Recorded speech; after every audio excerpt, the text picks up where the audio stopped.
السلام علیکم ورحمۃ اللہ وبرکاتہ۔ ناظرین، قافلہ استقامت اپنے سفر کی طرف اللہ کے فضل و کرم سے رواں دواں ہے، اور یہ ہماری پورے پاکستان کی نمائندگی کرتے ہوئے یہ غزہ کی طرف جا رہا ہے، اور ہم کم از کم ان کے لیے دعا کر سکتے ہیں۔ اور نئی جو اپڈیٹ ہے یہ آپ حضرات ذرا سماعت کیجیے۔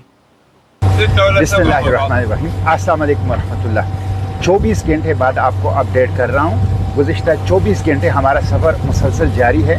تیز ہوائیں ہیں، شدید لہریں ہیں، جس کی وجہ سے سفر مشکل ہے۔ اس تیز ہواؤں شدید لہروں کی وجہ سے ہماری کشتی کے بادبان کا ایک ہولڈر ٹوٹ گیا، جس کی وجہ سے ہمارے سفر میں مشکلات آئی، لیکن 5-6 گھنٹے کے بعد الحمدللہ اس کا متبادل انتظام کر دیا گیا۔ اسی طرح کشتی کی یا چھوٹا سا جو جہاز ہے، اس کی ایک بیٹری بھی ڈاؤن ہو گئی۔ 2 جو ہمارے ساتھ مسافر ہیں وہ بھی شدید بیمار ہیں، جس کی وجہ سے ان کو بھی بھرپور توجہ دینی پڑی۔ لیکن ان مشکلات کے باوجود، جو کہ اس سفر کا ایک لازمی حصہ ہے، الحمدللہ ہمارا سفر غزہ کی طرف جاری ہے۔ اس سفر کا پہلا حصہ تیونس کی بندرگاہ سے سسلی تک تھا، جو کہ مکمل ہو گیا ہے۔ دوسرا حصہ سسلی سے یونان کی جو جزیرہ ہے کریٹی، وہاں تک ہے، جو طویل سفر ہے۔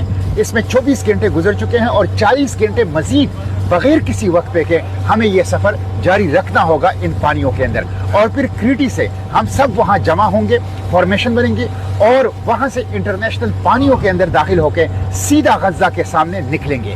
انشاءاللہ اس تیسرے مرحلے، فیصلہ کن مرحلے کی طرف ہم بڑھ رہے ہیں۔ ہم انشاءاللہ غزہ پہنچیں گے، ناکہ بندی توڑیں گے، امداد پہنچائیں گے، اور اس جینوسائیڈ کے سامنے کھڑے ہوں گے۔ جو زوئنس اپارٹیڈ ریشس جینوسائیڈل ریجیم ہیں، وہ دھمکیاں دے رہی ہے کہ فلوٹیلا کو دہشت گرد ہیں اور ان کو دہشت گردوں کی طرح ڈیل کیا جائے گا۔ اس کے خلاف آواز اٹھانے کی ضرورت ہے۔ آواز اٹھائیں، حکومت پاکستان کو جگائیں، عالمی برادری کو پاکستان کی حکومت کے ذریعے سے جگائیں کہ وہ فلوٹیلا کو تحفظ دیں۔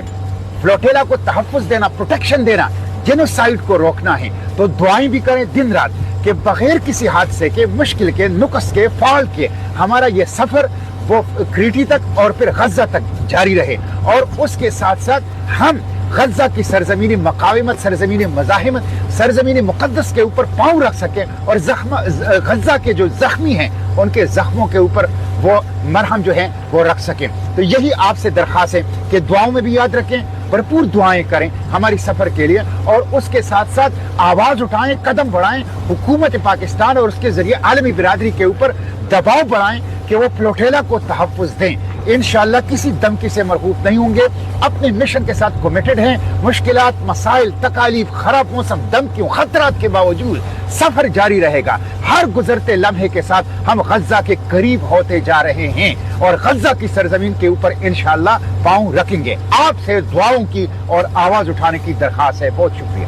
تو ناظرین، آپ حضرات نے مکمل گفتگو سماعت کی۔ تو دیکھیے کہ ایک قافلہ جو پاکستان سے چلے اور اپنے ساتھ 44 ممالک کو جمع کرتا ہوا، ہم سب کی نمائندگی کرتے ہوئے وہاں تک بیت المقدس کی حفاظت کے لیے جا سکتا ہے، تو کم از کم ہم ان کے لیے دعا کو ضرور رہیں، اور ان کے لیے خصوصی طور پر نوافل پڑھ کے ان کے لیے دعا کیجیے۔ اللہ کریم سب کی حفاظت فرمائے اور تمام مظلومین کو ظلم سے نجات عطا فرمائے۔ السلام علیکم ورحمۃ اللہ۔